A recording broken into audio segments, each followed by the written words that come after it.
Brought to you by GTA. We start with you.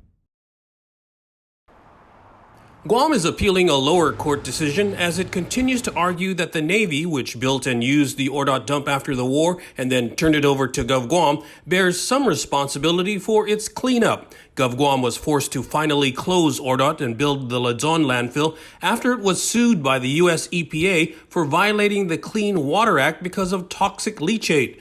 Justice Samuel Alito summarized the case in a question to the U.S. government attorney. Guam's argument, in very simple terms, is basically this. We're a small island, and the only reason, and while we may have contributed to part of the problem with this dump, the Navy contributed quite a bit too. But in any event, all of this, the respective liability of Guam and the United States should be adjudicated under CERCLA, where the United States could bear some of the costs. But the United States has cleverly proceeded against us under the Clean Water Act for the purpose of avoiding that. Do you have an answer to that? CERCLA is a wide-ranging environmental waste cleanup law passed in 1980, also known as the Superfund Law. Attorney Vivek Suri, assistant to the Solicitor General, responded. EPA had legitimate reasons in 1988